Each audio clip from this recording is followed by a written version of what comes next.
el modelo de Domar y Harold. ¿En qué consiste el modelo de Domar y Harold? ¿Y qué es lo que vamos a desarrollar ahora? Lo que vamos a desarrollar es la microfundamentación de la teoría de crecimiento económico de Domar y Harold. Cuando hablamos de microfundamentación, ¿a qué nos referimos? Nos referimos básicamente a ese enfoque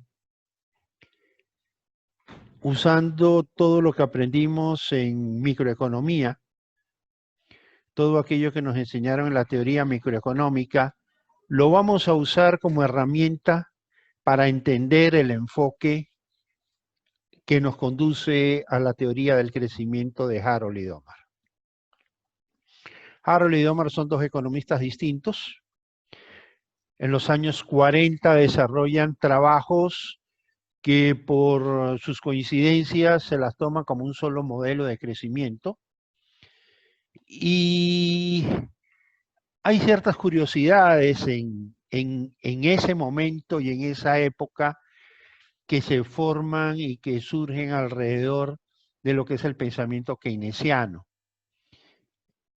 Harold y Domar es considerado como un modelo keynesiano, pero tiene singulares, sustantivos importantes,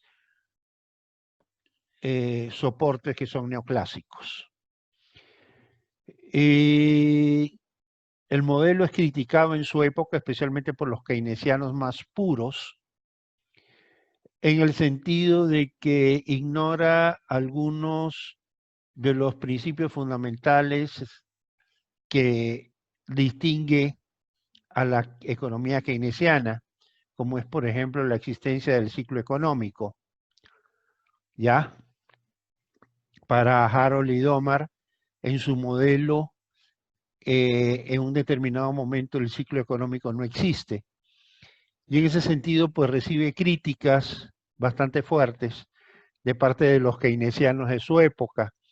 A su vez, abre una polémica dentro del campo keynesiano que nos lleva a distintas vertientes de este pensamiento.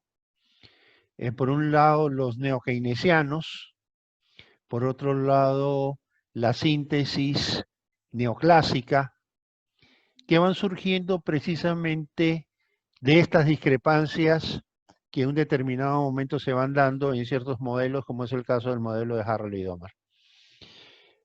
En este trabajo que les voy a presentar a ustedes,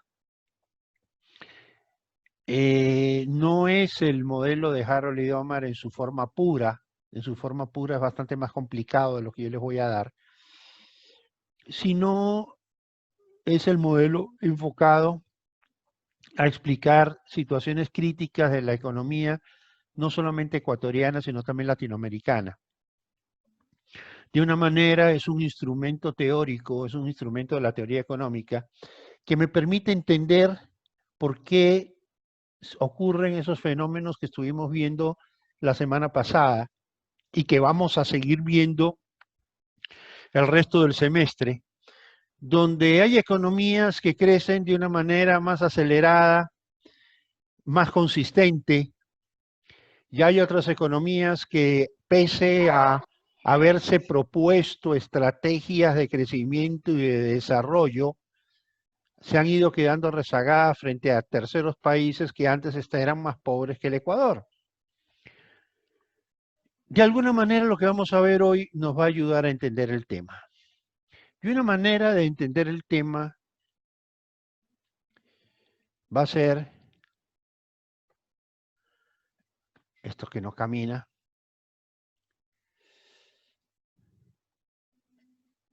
Entender el escenario que plantea la teoría del crecimiento de Harold y Domar. Esta teoría parte de la teoría de crecimiento neoclásica según la cual el PIB crece en función directa al crecimiento de los factores productivos. Es decir, para que el PIB crezca, deben de crecer los factores productivos. Ojo, aquí tenemos un supuesto neoclásico que estamos aplicando implícitamente. ¿Cuál es ese supuesto neoclásico? El pleno empleo. Cuando yo tengo el pleno empleo de los factores productivos, la única manera que el PIB puede crecer es que aumente el factor productivo trabajo y que aumente el factor productivo capital. Obviamente, cuando yo no tengo pleno empleo de los factores productivos, yo puedo crecer, y ese es el primer caso que vamos a ver. Mi economía puede crecer no aumentando los factores productivos, sino simplemente aprovechando su productividad. Y ese es el primer caso que vamos a ver, pero lo vamos a ver en la próxima clase. Hoy no lo vamos a ver. Pero ese es exactamente el primer caso que podemos enfocar. Cuando yo tengo una economía que no es racional en términos del aprovechamiento de sus factores productivos, cuando tiene desempleo. Y tiene desempleo no solo en el factor productivo trabajo, sino también tiene desempleo en el factor productivo capital. Esa es una economía que puede crecer sin tener nuevas inversiones o sin tener nuevos trabajadores, ya los tiene. Lo único que tienes que hacer es ocuparlos. El problema es cómo los voy a ocupar. El problema es cómo voy a lograr que esto arranque. Y bueno, eso es un tema que vamos a discutir en el camino. Pero suponiendo que tenemos una situación de pleno empleo, la única manera que puedo yo crecer en la economía es aumentando el número de trabajadores y aumentando el acervo de capital. Estos cambios, este crecimiento en los factores productivos, tiene dos dimensiones distintas. Y eso es la novedad que de alguna manera Harold y Domar toman. ¿Por qué? Porque ellos toman un modelo de corto plazo, que es el que les enseñaron a ustedes en microeconomía, ceteris paribus, y ellos lo convierten en un modelo dinámico. Y esa dinámica la tiene el modelo, espérense,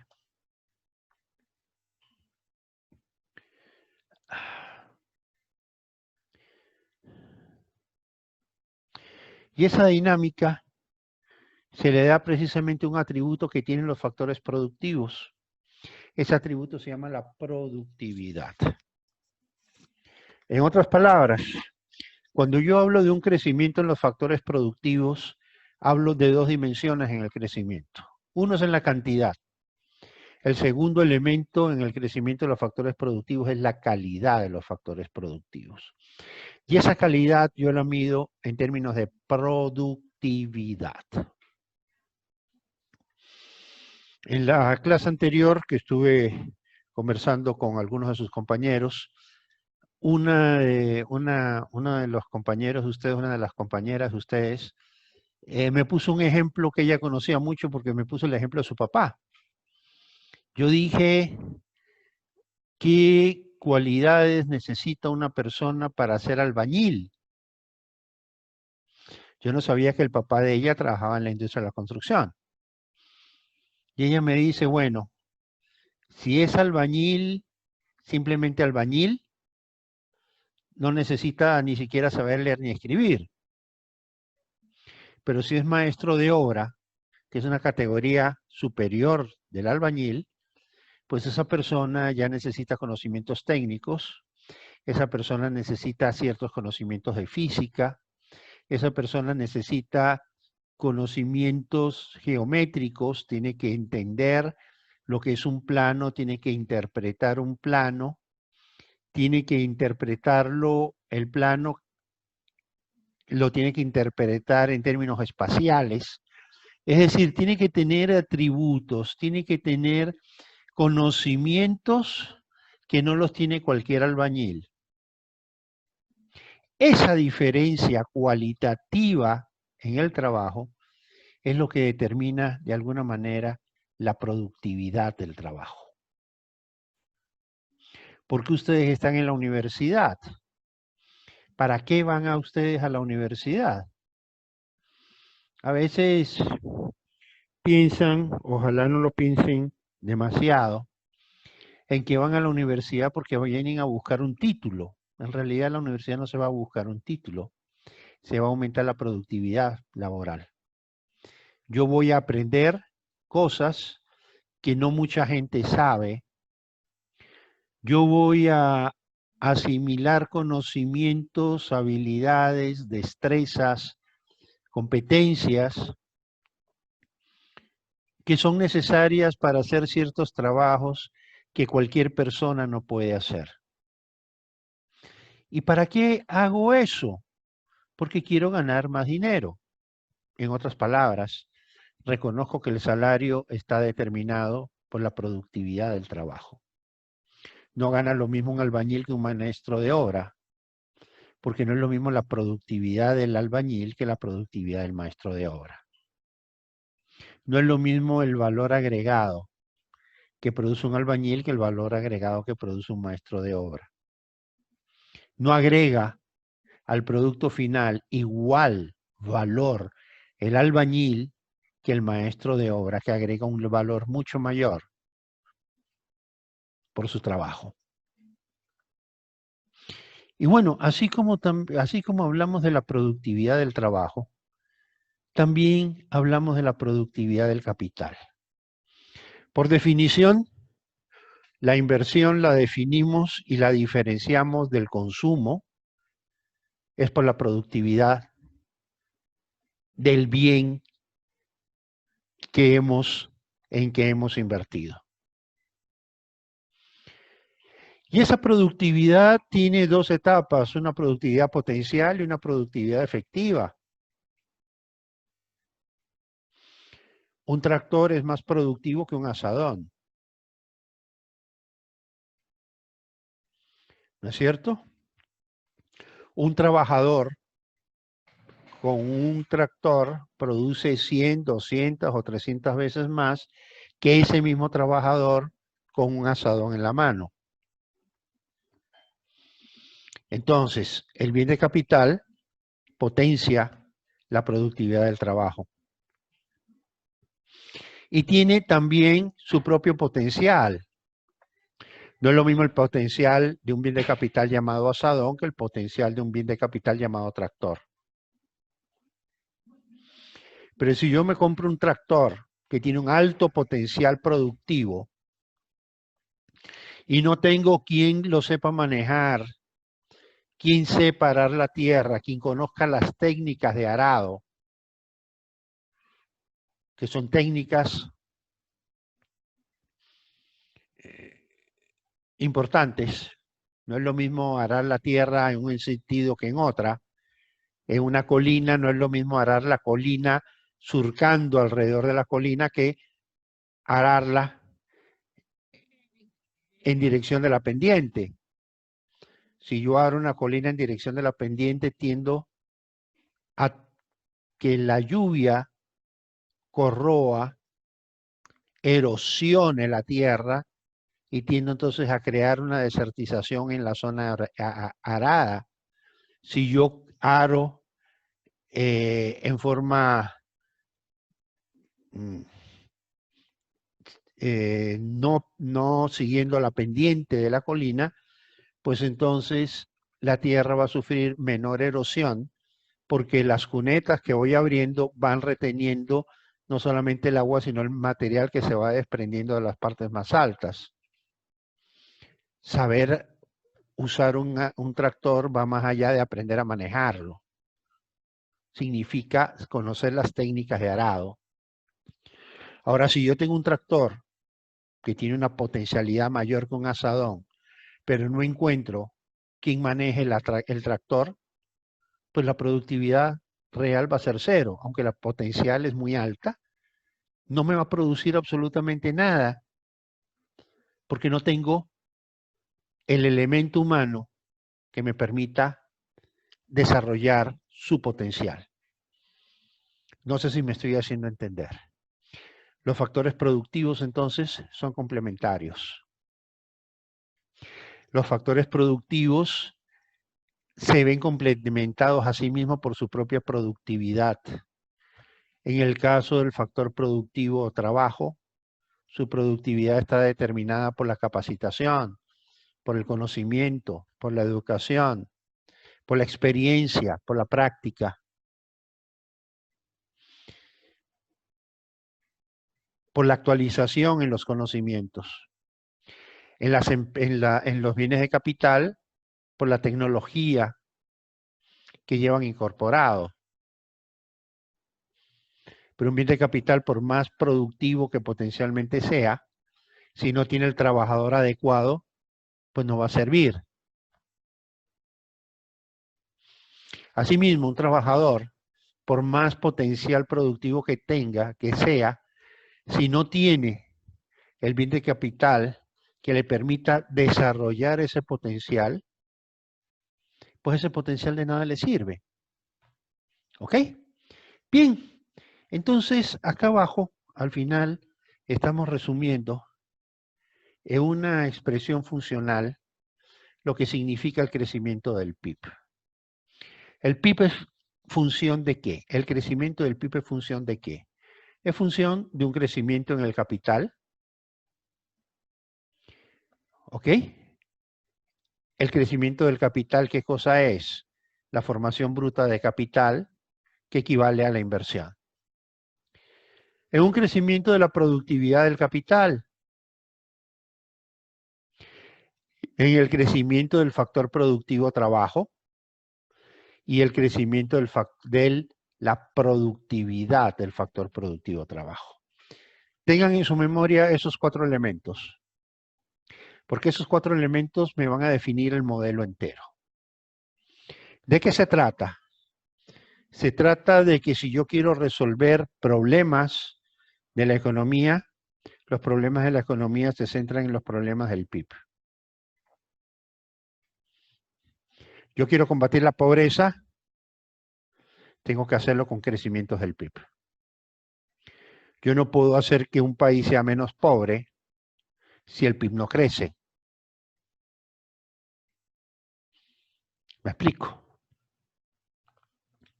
Vamos a seguir viendo los problemas sociales y económicos de un país a través de la visión del modelo de Domar.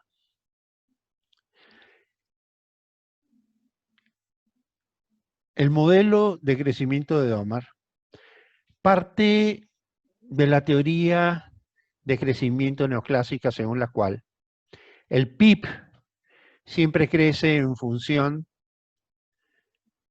del crecimiento de los factores productivos. Acordémonos, ¿en qué condiciones? De pleno empleo.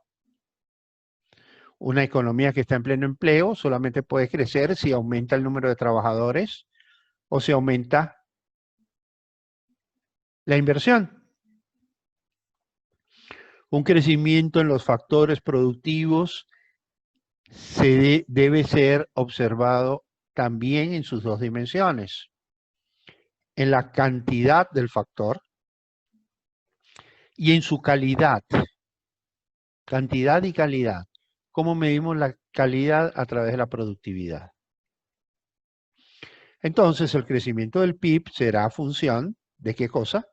Del crecimiento del capital, del crecimiento del trabajo, del crecimiento de la productividad del capital y del crecimiento de la productividad del trabajo.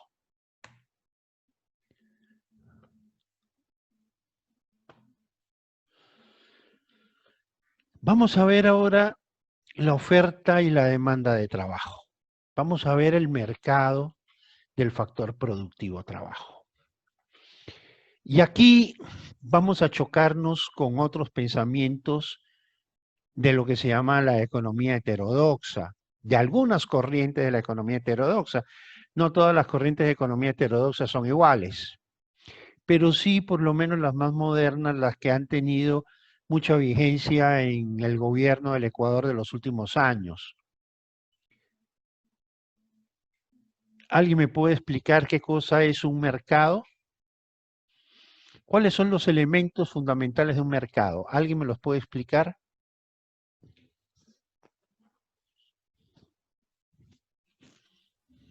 Profesor, serían los consumidores y los productos. Los consumidores, ¿cómo se llama? Al conjunto de consumidores, ¿cómo le llamamos?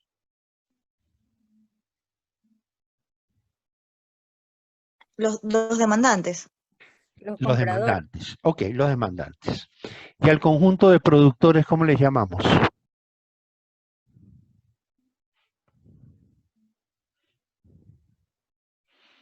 Al conjunto de productores, ¿cómo le Los llamamos? vendedores. Ofertantes. Ofertantes. Los oferentes. Ofertantes. Los ofertantes. Ahora, ¿cuáles son los otros dos elementos que tiene un mercado?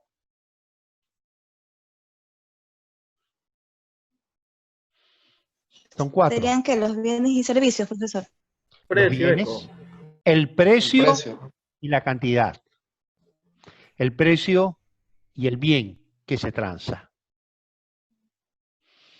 Bien, en el mercado de los factores productivos las cosas las vemos al revés que en el mercado de bienes y servicios finales. ¿Cómo así lo vemos al revés?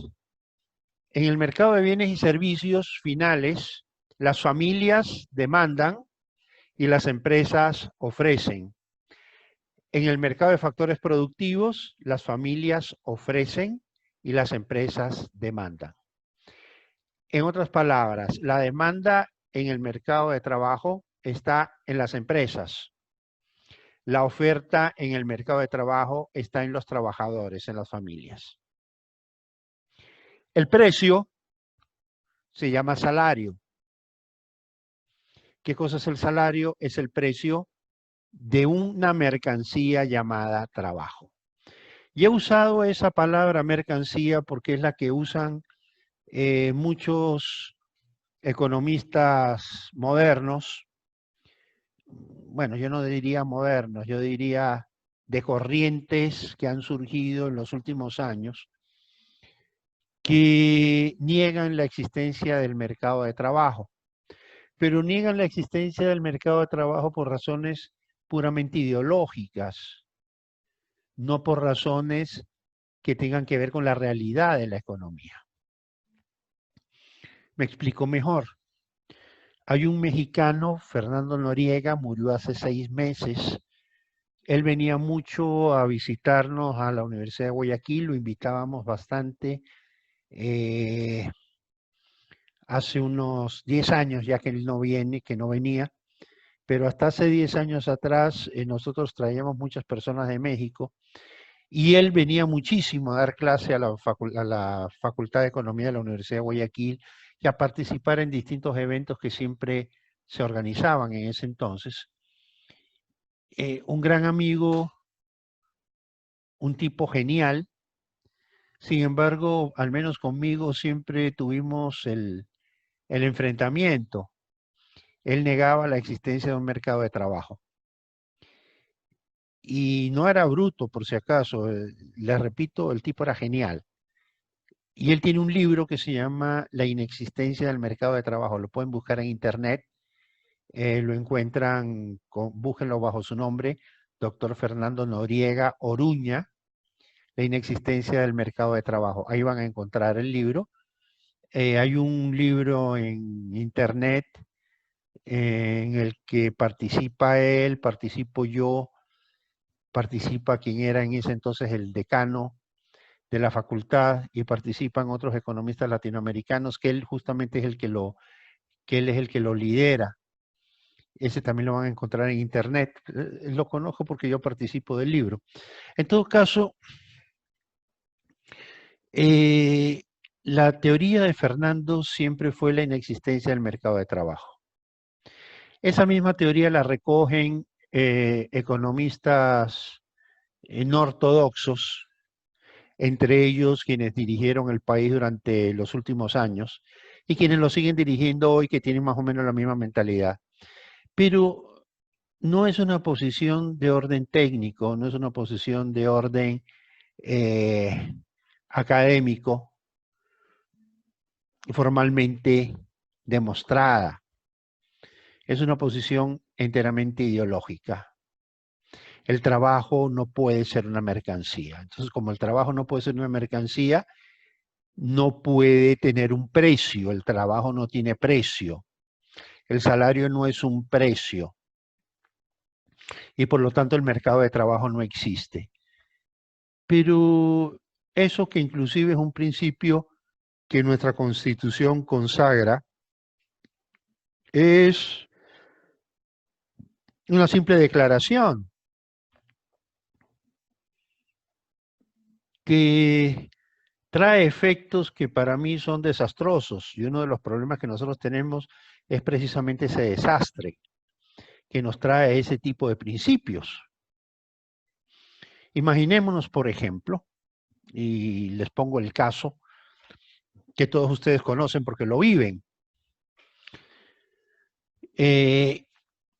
¿Quién demanda servicios educativos de la universidad? ¿Quiénes lo demandan? ¿Quiénes? Ustedes, los estudiantes, ¿no es verdad? Ustedes son los demandantes de servicios educativos. ¿Quiénes los ofrecen? Los profesores. Pero pensemos hoy en esa forma de seleccionar a los oferentes de educación. ¿Por qué los seleccionamos? ¿Los seleccionamos por sus habilidades? No. ¿Los seleccionamos por su conocimiento? No. ¿Los seleccionamos por su experiencia? No. ¿Cuál es el factor de selección? Algo que alguien se inventó y que le llamó la meritocracia. ¿Y qué cosa es la meritocracia? Pues es la construcción de méritos que está desvinculada de la productividad del trabajo. Entonces, ¿quién va a ser el que va a ocupar el cargo A, o el cargo B, o el cargo C? ¿El que mejor sabe su trabajo? No. ¿El que tiene más experiencia? No. ¿El que tiene mayor demanda? Los estudiantes dicen, yo no quiero trabajar con ese profesor, yo quiero trabajar con este profesor. ¿El que tiene más demanda? No. ¿Quién va a ocupar el cargo? El que tiene más papelitos. Entonces, yo empiezo a crear méritos sobre la construcción de papeles. Papel, papel, papel. ¿Quién tiene el mayor número de méritos? El que tiene el mayor número de papelitos. Y surgen otros papelitos que a mí no sé realmente cómo calificarlo, ¿no?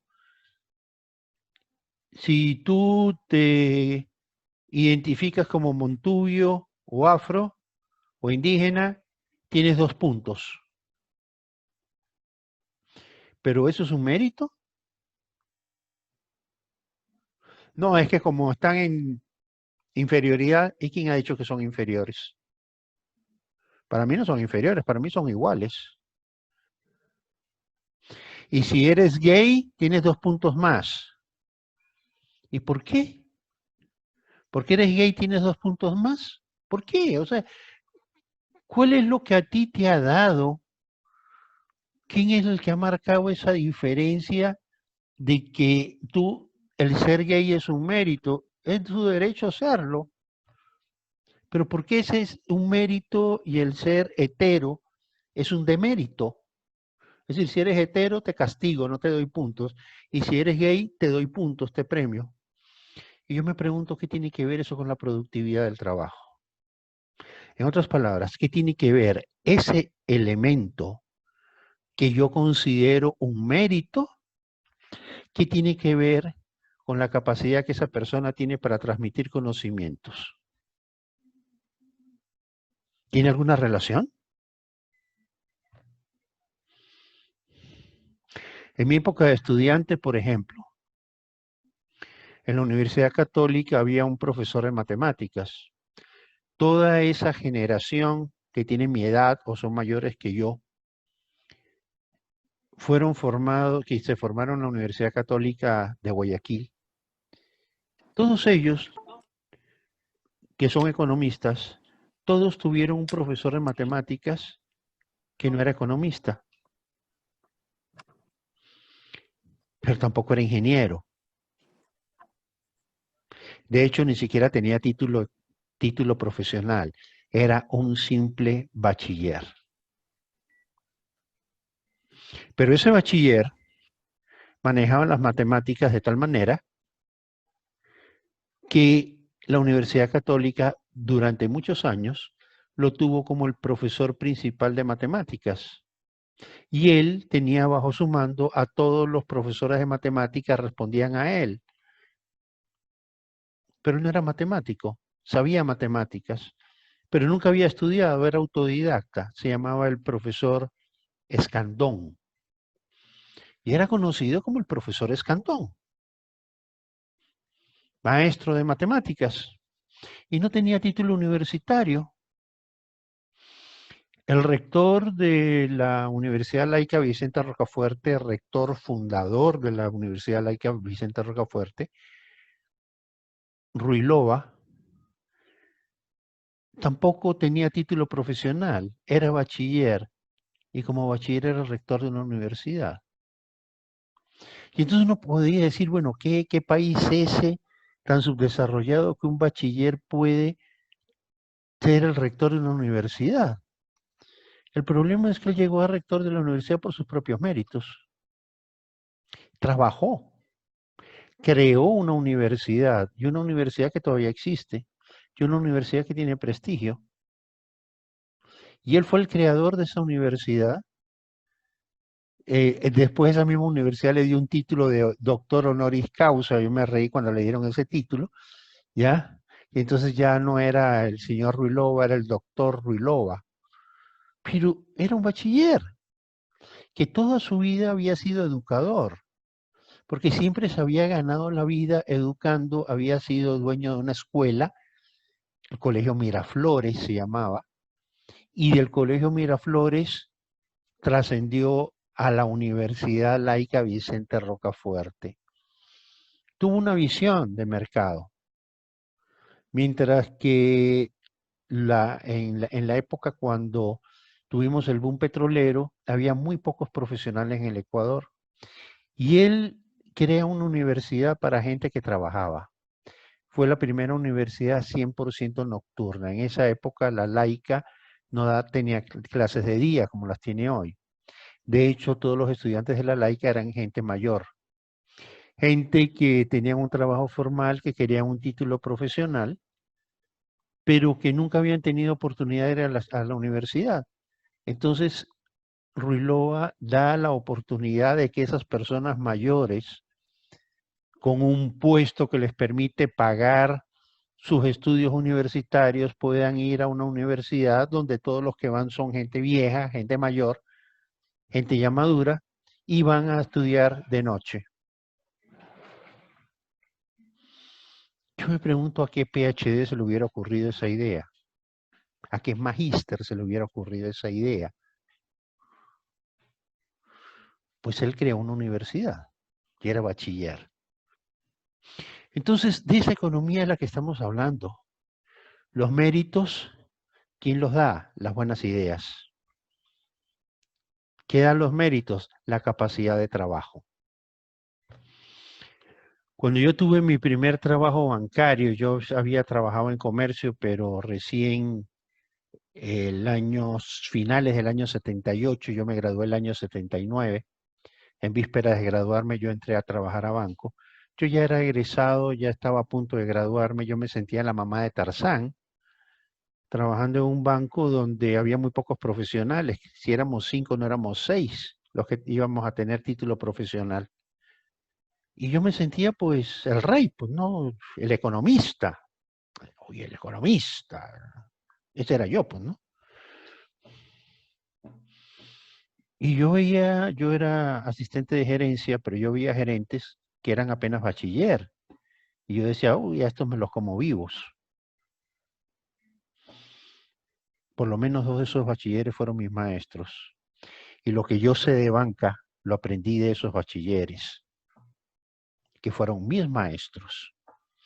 Yo era el economista, ellos eran bachilleres, pero sabían lo que yo en mi vida me pude imaginar aprender. Por eso eran gerentes, porque tenían conocimientos que les permitían una altísima productividad en el sector financiero. Por eso yo era asistente de gerencia en ese entonces, porque aunque tenía un título profesional, no tenía la capacidad que tenían ellos, ni la productividad que tenían ellos. ¿Me explico? Entonces, aquí estamos hablando de un mundo que hoy lo hemos trastocado.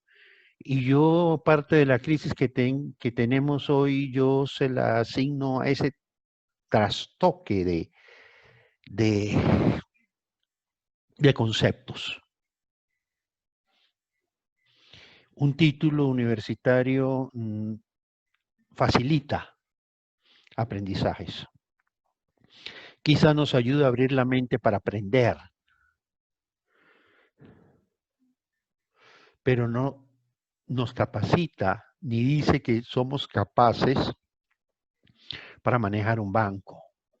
No porque yo tenga un título de economista me pueden colocar como gerente general de un banco, porque termino quebrándolo.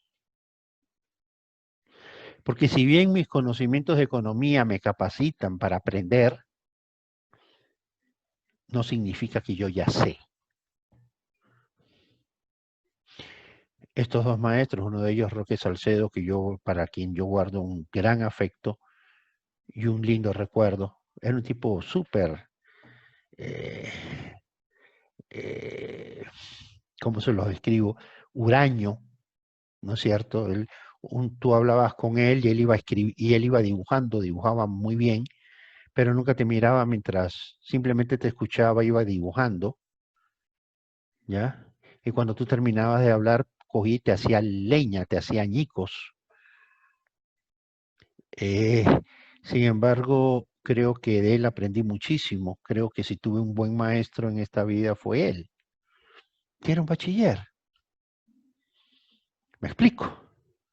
Entonces, de alguna manera, en estas nuevas corrientes de pensamiento económico, cuando desvinculamos al trabajo, lo desvinculamos del mercado, cuando le quitamos al salario la categoría de, de precio, un precio que mide un valor que está determinado en la utilidad de ese trabajo, en la capacidad que tiene ese trabajo de producir valor, de agregarle valor al PIB, de agregarle valor en términos de bienes y servicios útiles a la sociedad, de agregar valor en términos de bienes y servicios que la sociedad está dispuesta a pagar para recibirlos. En el momento que rompemos ese concepto de salario, rompemos toda la vinculación del trabajo con la producción. Ya la persona entonces merece un salario, no por lo que produce, sino por lo que fue, pasado. Yo estudié, pasado. Yo acumulé títulos, pasado. ¿Sabes hacer algo? No sé hacer un carajo, pero mira todos los títulos que tengo. Ah, entonces tú mereces un salario alto, aunque no sepas trabajar. ¿Y tú? Bueno, yo tengo experiencia, muéstrame tus títulos. ¿No tienes título? Albañil. Porque no te puedo pagar un salario más allá del básico, porque para pagarte un salario sobre el salario básico, me tienes que mostrar un título.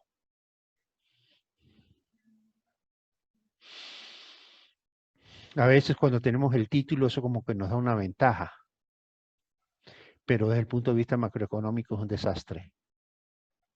Porque entonces empezamos a entregarle a personas que no están capacitadas, que no tienen esta productividad real para hacer un determinado trabajo, para enfrentar un determinado problema, simplemente porque tiene un título. Y a quien sí podría enfrentarlo, resulta que lo peloteamos, lo despreciamos, porque su experiencia no tiene ningún valor, porque no está formalizada en un pedazo de papel. ¿Estamos claros? Entonces, en este modelo, ¿cómo valoramos nosotros el trabajo? Lo valoramos por la productividad del trabajo. Y esa productividad se mide en ¿qué? Se mide en términos de valor de bienes y servicios producidos. El que produce más tiene un salario más alto. El que produce menos tiene un salario más bajo. Y esa producción la valoramos en términos de utilidad del bien que está produciendo. El que produce bienes de alto valor de mercado, pues tiene un salario más alto. El que produce bienes con un bajo valor de mercado, pues tiene que producir mucho para poder igualar el salario del que produce un bien con un valor más alto.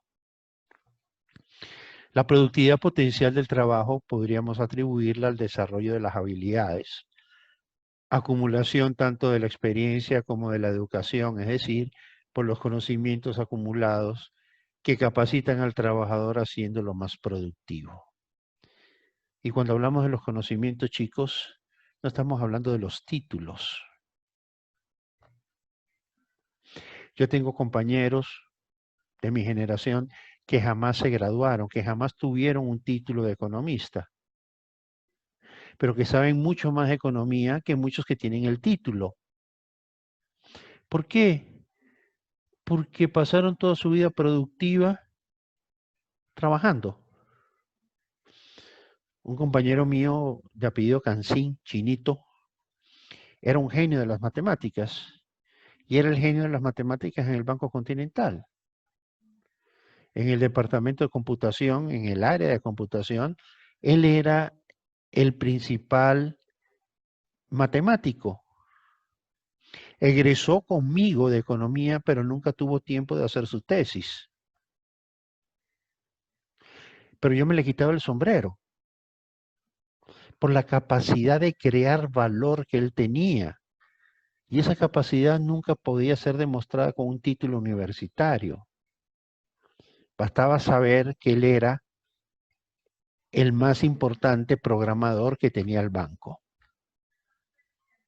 que tenía la mayor capacidad de programación y no tenía título de informática, no tenía título de economía, no tenía título de ingeniero comercial.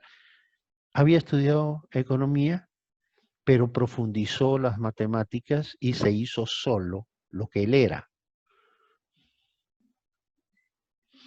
Una gran capacidad para crear valor, demostrada en la práctica, demostrada en los hechos. Entonces, no se trata de que tú estudiaste. En este mundo real, tú tienes que demostrar que estudiaste, no porque aquí está mi certificado firmado por el rector de la universidad que dice que soy economista. ¿Cómo tú me tienes que demostrar tus conocimientos? Resuélveme este problema. Aquí tengo un problema. Plantéame el problema. No quiero que me lo soluciones. Plantéame el problema.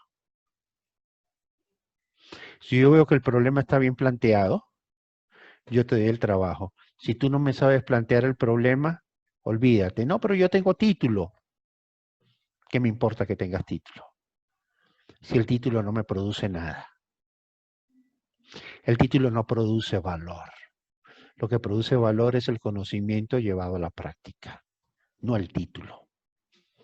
¿Estamos claros?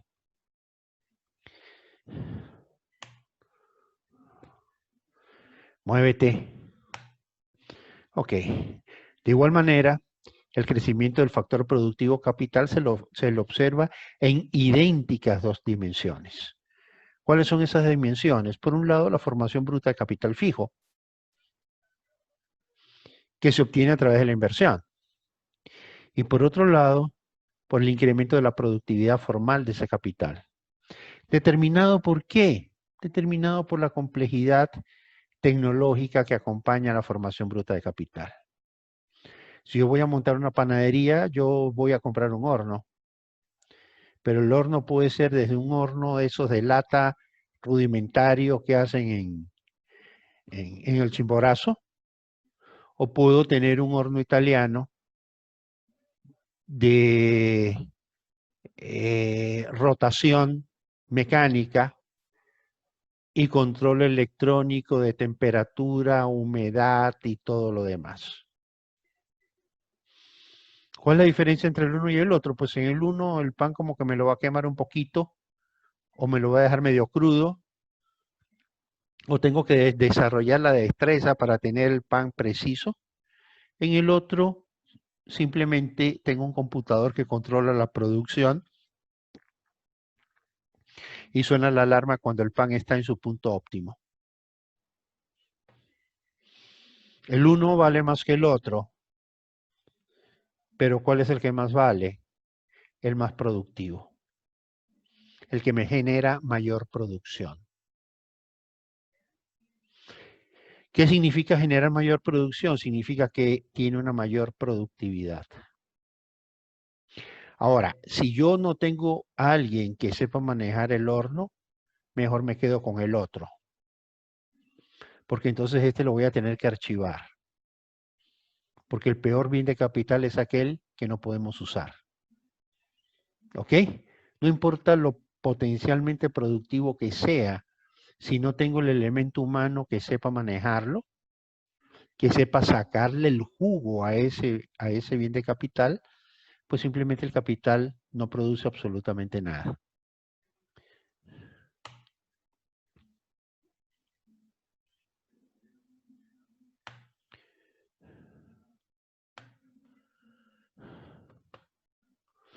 Bien, tanto la productividad del trabajo como la productividad del capital, de alguna manera se encuentran técnicamente relacionados. ¿Qué significa eso? Significa que yo tengo que tener los dos elementos juntos. Yo tengo que tener los dos elementos juntos. Y ahí es donde viene, por ejemplo, la crítica a nuestros modelos de desarrollo. Ahí es donde viene la crítica que yo siempre hago al modelo de gasto público que nosotros seguimos. ¿Qué le ofrecemos a la gente en época de elecciones? Salud y educación. Y qué rico que es tener educación, ¿no? ¿Alguien me puede explicar para qué carajo sirve la educación si no tengo oportunidades de trabajo? ¿Para qué sirve? Yo aquí les pongo un ejemplo. Imagínense una persona que se hace aviador, viaja a Estados Unidos, consigue entrar a la NASA, en la NASA se hace ingeniero aeroespacial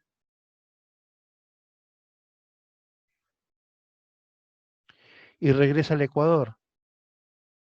¿Cuánto va a ganar? En la NASA ganaba $30,000 mensuales. ¿Cuánto espera ganar ese ingeniero aeroespacial en Ecuador? ¿Qué tan productivo es un ingeniero aeroespacial en Ecuador?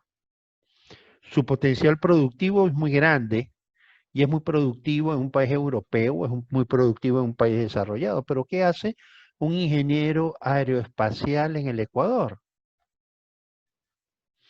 Un país donde solamente el único puesto que va a encontrar es el de chofer de colectivo o el chofer de metrovía. ¿Qué va a decir en la metrovía? Mire, ustedes me tienen que pagar $30,000 porque mire mi título, ¿ah? Yo soy ingeniero aeroespacial. Yo voy a manejar un colectivo de la metrovía.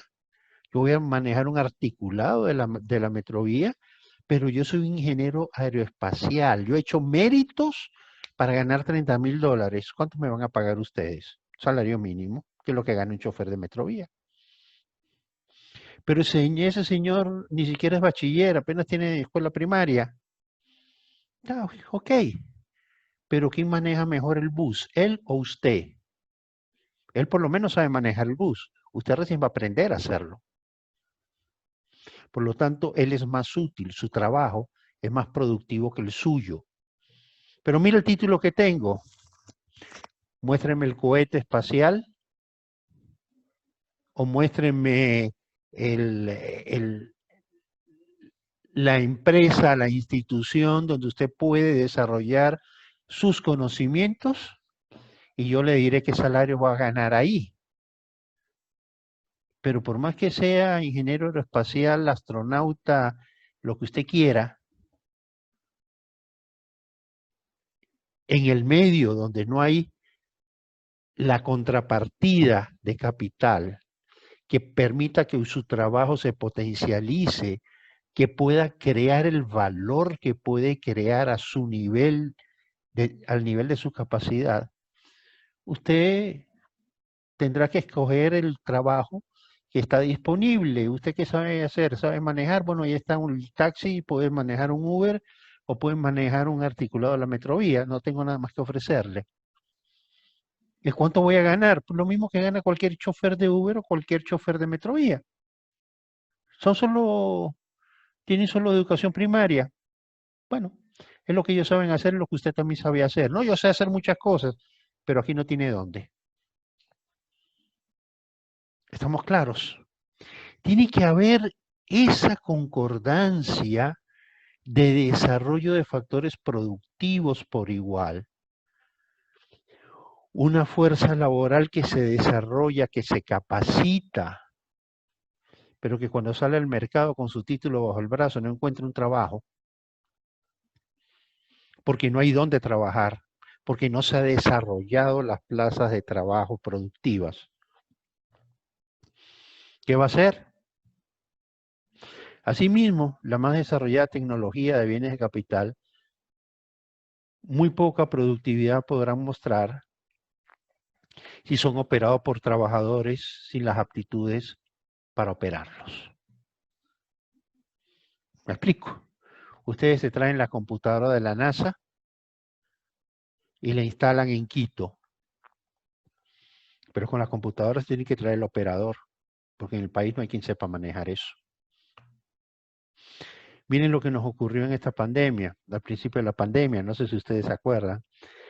Cuando se dio el famoso caso Cero, la señora que vivía en Babahoyo, que había llegado a España, las primeras pruebas de COVID se mandaron a Estados Unidos, se mandaban a Atlanta. Porque en el Ecuador no había tecnología para hacer pruebas COVID. En realidad sí las había, en el sector privado sí las había. Y es esa tecnología del sector privado la que se está usando hoy. Pero como en nuestro medio el sector público cree que ellos solo son los que pueden hacer las cosas, nunca se le dio al sector privado la capacidad para desarrollar las pruebas. Solo cuando se vieron con la soga al cuello de que la pandemia se nos venía encima y no había cómo hacer un diagnóstico, es que en ese momento torcieron el brazo y entraron a permitir que el sector privado hiciera las pruebas. Pero al principio no. Al principio, por ejemplo, en los laboratorios de Guayaquil, los laboratorios no podían hacer las pruebas, tenían que mandar las pruebas a Quito. Y estamos hablando de una época que cuando llegaba el resultado de la prueba el paciente ya estaba muerto. Porque aquí se hacían 1.500 pruebas, tomas de muestras, y en Quito la capacidad de procesamiento eran 500. Pero eso no es todo. Viene un laboratorio, el laboratorio Roche, dona el equipo para hacer las pruebas, el equipo lo instalan en Quito, y estuvo más de un mes el equipo sin trabajar, porque nadie sabía ni cómo se prendía esa vaina. Entonces, ¿para qué quiero alta tecnología si no tengo quien la opere?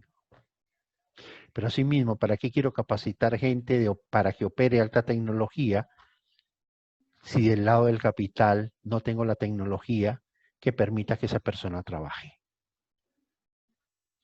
¿Estamos claros? Profesor, Dime. Te escucho. profesor, ahorita que se estaba conversando sobre el tema, yo trabajo en una empresa de diagnóstico, de hecho yo soy testigo cuando, sí, ¿me escucha, profesor? Sí, claro. Hola. Sí, te estoy Sí, escuchando, mija. ya, le decía que mi empresa vende esos termocicladores para hacer pruebas en PCR desde mucho antes de que llegara la pandemia, pero nadie los conocía. Ajá. Ya Y los instalaron en Quito cuando muy nadie pocos sabía usarlos. laboratorios conocían el tema de la tecnología. La UES compró un equipo de esos, Ajá. ya, y tampoco se ve, tuvimos que capacitar, o sea, traer toda la información, importar toda la información, todo, para que ellos pudieran trabajar en los equipos. Claro, porque el equipo, si tú no tienes, si tú no tienes quien lo opere, es como tener abuelita pero en el cementerio. ¿Me explico? No te sirve para nada. Es la abuelita en el... ¿Tú tienes abuelita? Sí, yo tengo abuelita. ¿Dónde está? Está en el cementerio. Tú no tienes abuelita, pues. Me alegra que tú hayas puesto el ejemplo. Yo conozco que este tipo de equipos se lo usó y se lo usa mucho en la industria camaronera. Y por eso es que algo conozco del tema. Yo estoy viviendo ahora en Salinas, durante toda esta pandemia la he pasado acá. En Vallenita hay un laboratorio que podía producir no sé cuántas pruebas diarias, pero por miles. Porque ellos hacen esas pruebas. Son los que hacen diagnósticos fitosanitarios a todas las camaroneras del Ecuador. Y el COVID parece ser un virus cuyo diagnóstico es muy parecido al que se le hace a los camarones. Entonces, el dueño de este laboratorio dijo, yo puedo producir las pruebas, yo estoy capacitado para hacer las pruebas, tengo la infraestructura, tengo el equipo, tengo el conocimiento, pero el ministerio ni siquiera lo quisieron recibir. Entonces tuvieron que un laboratorio donar el equipo y con el equipo sentados mirando el equipo no sabían ni prenderlo. Entonces, ¿de qué sirve la tecnología si no tengo quien la sepa usar? ¿Me explico? ¿Y para qué tengo técnicos que saben mucho de tecnología si no tienen el equipo en que emplearla? Aquí, ¿de qué es lo que estamos hablando? Estamos hablando de dos elementos que se complementan, que se condicionan el uno al otro. Yo no puedo capacitar gente si no le ofrezco la oportunidad. Y cuando digo le ofrezco la oportunidad, no estoy hablando del Estado, estoy hablando de la economía, estoy hablando de quien invierte. Entonces, uno de los problemas que tuvimos en América Latina y que seguimos teniendo en América Latina con el famoso modelo de sustitución de industrialización por sustitución de importaciones y todo lo que estuvo atado a ello, es que siempre teníamos un enemigo. Ese enemigo eran los países desarrollados. Entonces, a ese enemigo que era el que nos podía traer la tecnología, era el que podía industrializarnos, era el que podía enseñarnos. No, no, a ese enemigo yo no lo quiero aquí adentro. Y si va a venir, le pongo tantas condiciones que simplemente mejor que ni venga, porque lo condiciono tanto como que lo trato como que fuera delincuente. Y entonces, ¿qué hago? Empiezo a gastar plata en educar a la gente. ¿Es malo gastar plata en educar a la gente? No, es importante educar a las personas. Pero ¿hacia dónde me lleva la educación? Cuando esa persona sale y no encuentra empleo, o encuentra un empleo que no satisface sus expectativas en función de lo que él como salario quisiera recibir, ¿cuál es su salida? Emigrar. Y eso, la emigración nos hace perder doble, porque se nos va un factor productivo, se nos va un elemento que está en edad productiva. Y la única manera que una economía puede crecer es sacándole el jugo a esas personas. Y voy a regresar a la primera lámina para explicarme mejor lo que les estoy diciendo. Aquí lo tenemos. ¿El crecimiento del PIB de qué depende? Pues depende del crecimiento del factor productivo trabajo y depende del factor productivo capital. ¿Qué significa que en Ecuador menos del 50% de las personas en edad de trabajar tienen un trabajo formal o un trabajo adecuado? ¿Qué significa eso? Pues significa que estoy perdiendo más del 60% o casi el 60% de factores productivos que son los llamados para incrementar esto. ¿Se imaginan a cuánto ascendería el PIB del Ecuador si yo logro un nivel de ocupación de un 95, 96%?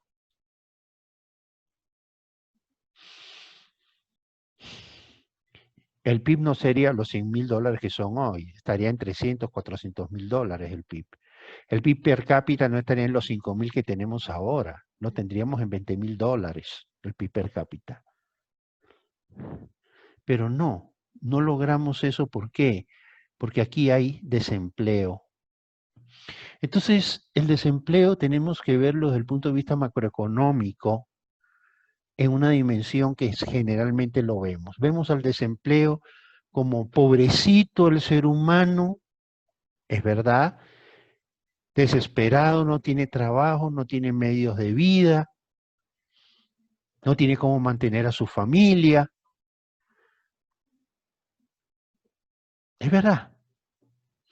Pero la verdadera tragedia del desempleo no es esa. La verdadera tragedia del desempleo es que ese ser humano podría ser productivo, ese ser humano podría aportar al crecimiento del PIB y no lo está haciendo. ¿Y por qué no lo está haciendo? Porque la sociedad no tiene acervo de capital suficiente para que esa persona trabaje. ¿Me explico? Entonces, si yo quiero que esto aumente, yo tengo que darle empleo a estos de aquí. Pero no puedo darle empleo a estos de aquí simplemente con la varita mágica, hágase el empleo. Porque el empleo tiene que ser productivo. Porque si yo a esta persona le doy un escritorio, como hace el gobierno, lo siento en un escritorio, lo aplasto y le pago un sueldo, no estoy contribuyendo al crecimiento del PIB, estoy contribuyendo a crear una crisis a nivel de salario, porque tengo que repartir la masa salarial entre más personas y entonces los que son productivos tienen que ganar menos para que este que no es productivo, simplemente tiene un puesto donde se aplasta, pueda ganar su sueldo. Entonces, a este tiene que no tener un puesto. Este de aquí tiene que ser productivo, tiene que producir y sumar acá. Entonces, cuando yo tengo casi un 60% de la gente que no es productiva, estoy tirando a la basura la oportunidad de crecer. Estoy tirando a la basura la oportunidad de desarrollarme como país. ¿Me explico? La pobreza, ¿dónde se origina? Aquí. ¿Cómo queremos resolver la pobreza? Cobra impuestos y entonces el gobierno viene con el bono solidario y el bono de la pobreza y el bono de la dignidad y el bono de no sé qué y el bono de no sé cuánto. ¿Y eso resuelve el problema de la pobreza? No, eso perpetúa el problema de la pobreza. ¿Cómo resuelvo el problema de la pobreza? A este no tengo que darle un bono, a este tengo que darle la oportunidad de, con un trabajo digno, se gane la vida. Pero para lograr eso, necesito inversión. Y si yo logro que este se gane la vida, entonces yo tengo que bajar el gasto público, porque ¿para qué voy a gastar en bonos si este ya no lo va a necesitar? Va a llevar el pan a su casa, a su mesa, con su propio trabajo. No tiene que nadie regalarle nada. Lo único que tengo es que darle la oportunidad de que sea productivo. ¿Y esa oportunidad dónde está? Está aquí, invirtiendo. Entonces, nuestros países han crecido de una manera muy desequilibrada, porque empezamos a invertir en potenciar esto, pero no invertimos en darle a este elemento potenciado la oportunidad de sumarse al crecimiento del PIB. Sumar al PIB, ¿cómo? A través de las herramientas que esa persona podría usar para ganarse la vida, para producir y crear valor. Y eso se llama capital.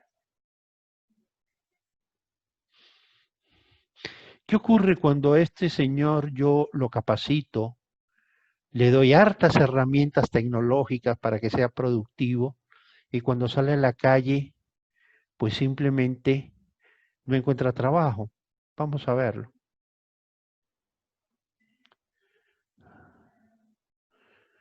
Aquí lo tenemos. ¿Qué es lo que nos dice Domar y Harold? Tiene que haber un equilibrio. Tiene que haber un equilibrio adecuado entre el crecimiento del capital, es decir, entre la inversión. La inversión per se es crecimiento del capital. Este delta sobra y tiene que estar acá adentro. El delta tiene que estar acá adentro, tengo que corregir esto. Así como va creciendo la oferta de trabajo por razones demográficas, tenemos cada vez nuevas generaciones que se incorporan al trabajo. El próximo año ustedes serán ese delta L. Aquí están ustedes el próximo año en delta L. Van a salir a buscar trabajo con una determinada capacitación. Así como esto crece en la sociedad por generación espontánea, asimismo tiene que crecer la inversión.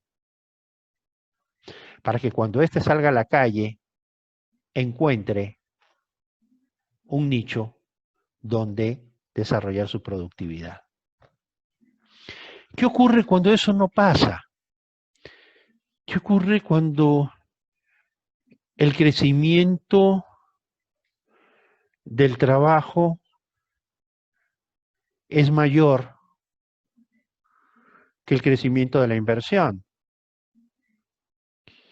Bueno, pues un crecimiento insuficiente de la inversión productiva frente a un crecimiento del factor productivo trabajo. ¿Qué efectos va a traer? Primero, va a afectar el empleo en el mercado de trabajo, ya sea generando desempleo o ya sea reduciendo los niveles salariales y por lo tanto afectando la distribución del ingreso. Me explico de otra manera. Ustedes salen a la calle con su título bajo el brazo, son economistas, salieron y a la semana encontraron un puesto de trabajo que es de ustedes. Ya, consiguieron el trabajo de sus sueños, van a trabajar como economistas, van a entrar en un banco como lo hizo Alejandro Ruiz, donde van a tener un buen salario inicial, pero su salario va a seguir creciendo conforme ganen experiencia y conforme ganen experiencia, ustedes se van a ir valorando en el mercado. Qué chévere, ¿no? Van a tener un salario que ustedes esperan tener. Les cambio el escenario. Ustedes llegan a una oportunidad de trabajo y se encuentran que hay 10 personas con el mismo título debajo del brazo peleando por el mismo trabajo. ¿A quién piensan ustedes que le van a entregar el trabajo? Pues si todos tienen la misma capacidad, si todos tienen la misma formación, si todos tienen las mismas condiciones humanas e intelectuales, ¿quién va a recibir el trabajo? El que exija menos, el que esté dispuesto a trabajar por menos dinero. Estamos. Entonces, ese es el que va a tener el trabajo. ¿Cuál es el primer efecto entonces cuando sube la oferta de trabajo y no sube la demanda de trabajo? Pues el precio del trabajo cae. Los salarios se deterioran. Cada vez van a estar dispuestos a contratarnos por menos dinero. ¿Por qué? Porque las oportunidades de trabajar son escasas y la presión del mercado es alta, es cada año más alta.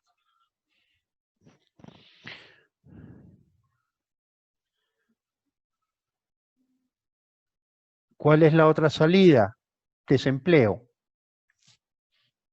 que va atado también a la baja salarial.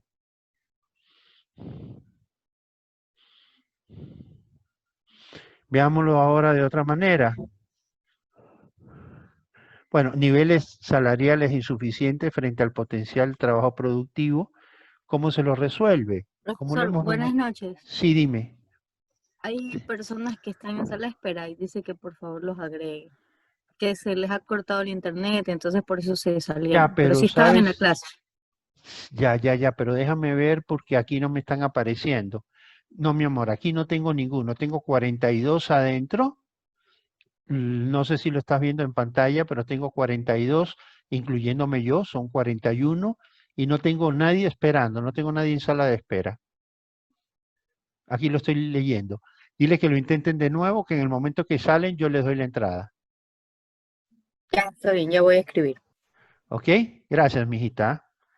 Gracias por tu solidaridad. Entonces, ¿cómo se resuelve esto? Pues se resuelve por la vía de la migración. Por eso tanta gente se va del país.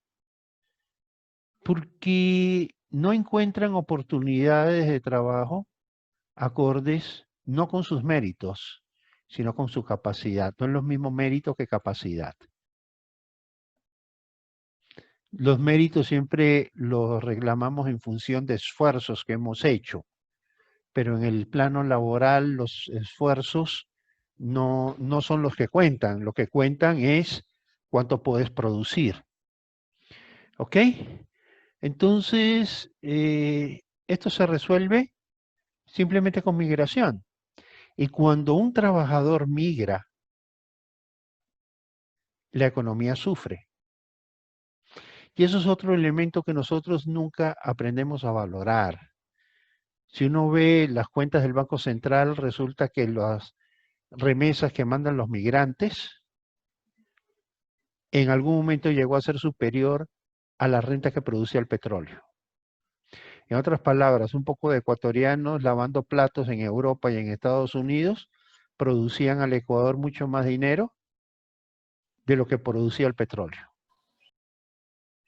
Entonces uno diría, bueno, que eso es bueno, pero no, eso no es bueno, es malo. Porque esos mismos trabajadores que están allá, si allá son productivos, porque aquí no lo son. Porque allá tienen la oportunidad de serlo, aquí no tienen la oportunidad. Ese dinero que está entrando como remesa podría entrar completito, pero no lo hace. ¿Por qué? Porque se queda afuera. ¿Y por qué se queda afuera? Porque tiene que seguir viviendo allá.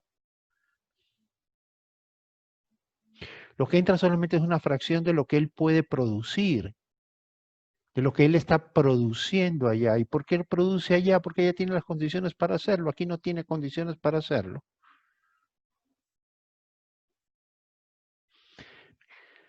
Me explico.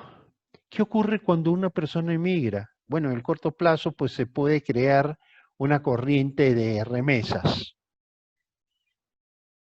Bien mediocre el criterio, pero es verdad.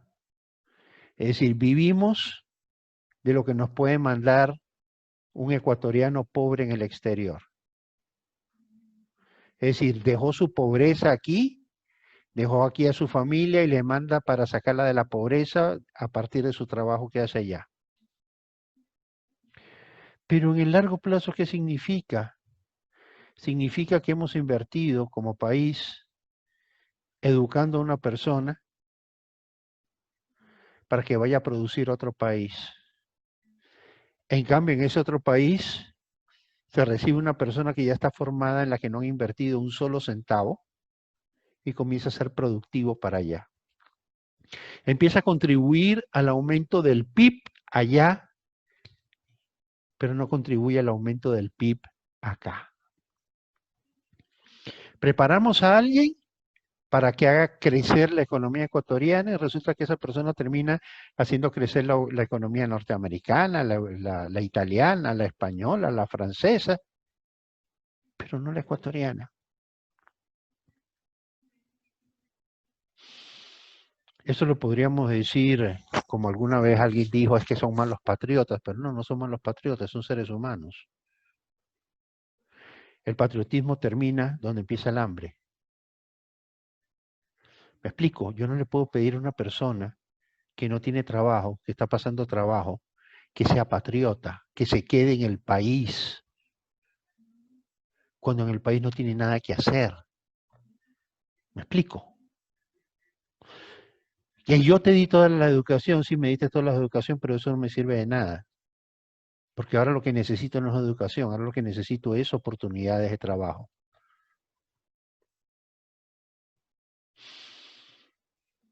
¿Y quién da las oportunidades de trabajo? La inversión. ¿Me explico?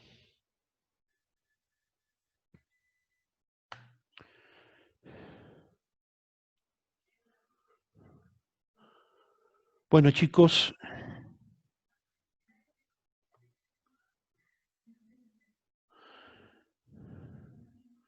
voy a cortar acá. Esto sigue. Les voy a mostrar. Ya este es el primer modelo que vamos a desarrollar. Y esta parte que tenemos aquí es importantísima. No se las voy a describir esta noche, se las dejo para la próxima película. Pero también nos va a ayudar a entender ese otro modelo que estuvimos viendo, que fue el de la enfermedad holandesa. ¿Ok? Esto también nos va a enseñar mucho de lo que es la enfermedad holandesa. La enfermedad holandesa la podemos entender mucho mejor a partir del modelo clásico. ¿Qué es lo que nos dice esta identidad de aquí? Es muy simple. ¿Qué cosa es el PIB? El PIB es la cantidad de bienes y servicios que he producido multiplicado por ¿qué? Por su precio. Eso es el PIB. Pero son bienes y servicios, son cantidades. Es lo que determina el PIB. Asumiendo que los precios son constantes, entonces el PIB va a ser igual al producto físico. Esto es importante entenderlo, para entender, por ejemplo, lo que habíamos visto con la enfermedad holandesa, y con eso corto hoy. ¿Por qué es tan importante? Yo me pregunto, ¿en los últimos años el PIB ha crecido? Sí. La pregunta es, ¿ha crecido, ha tenido un crecimiento real o lo que ha tenido es una inflación de precios? ¿Ustedes qué opinan? ¿El PIB ha crecido realmente o en realidad lo que hemos tenido es una ilusión de crecimiento disfrazado, enmascarado por una inflación de precios? ¿Qué dicen ustedes?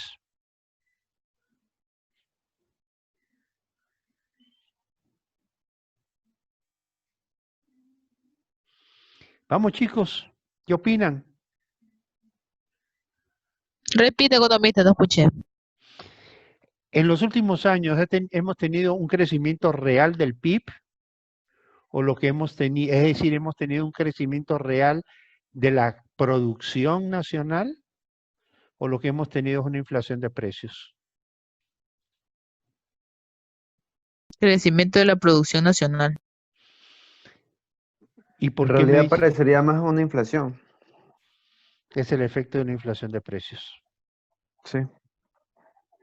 Y ahí es donde tenemos que aprender a leer bien las cifras. Si uno lee las cifras del Banco Central, dice, aplicado el deflactor implícito del PIB, el crecimiento real ha sido tal. Pero esa visión es mentirosa. Es engañosa.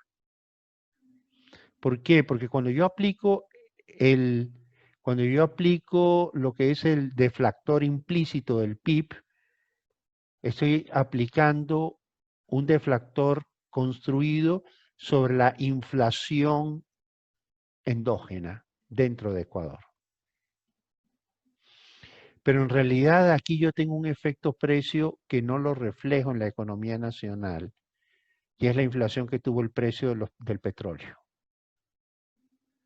que de 2007 a 2011 se trasladó de $40 a más de $100 el barril. Ese crecimiento en el precio y no el crecimiento de la cantidad es lo que genera esa corriente de dólares que entran en la economía. Y por eso es que se crea el desajuste entre oferta y demanda endógena. Porque yo voy a tener una demanda endógena por gasto público, por inversión y por consumo, que es superior a las cantidades producidas. ¿Y cómo resuelvo esa desigualdad? Con importaciones. ¿A qué se debe la creciente importación de bienes y servicios que comenzamos a tener? ¿A qué se debe esa desbalanza en la balanza comercial del país? Una brecha cada vez más amplia. ¿Por qué se da? Se da por un exagerado crecimiento en el ingreso que no corresponde al crecimiento en las cantidades. El ingreso crece. ¿Por qué crece el ingreso? El ingreso crece porque ha crecido el precio del petróleo, que es el que exportamos. Entonces tenemos un crecimiento de las exportaciones, no por el lado de las cantidades, sino por el lado de los precios. Eso me genera un flujo de dinero al país que crea demanda interna.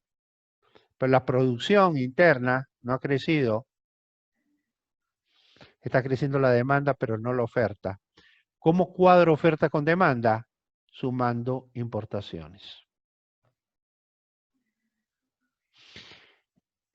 El modelo clásico nos permite entender también la enfermedad holandesa. Nos permite entender ciertos fenómenos de la economía que a veces, cuando tratamos de olvidarnos de los neoclásicos, ¿ya?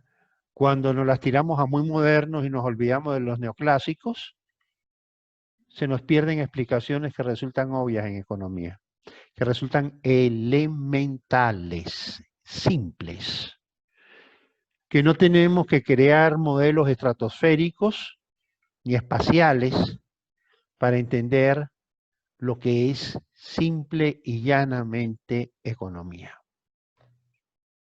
¿Estamos, chicos?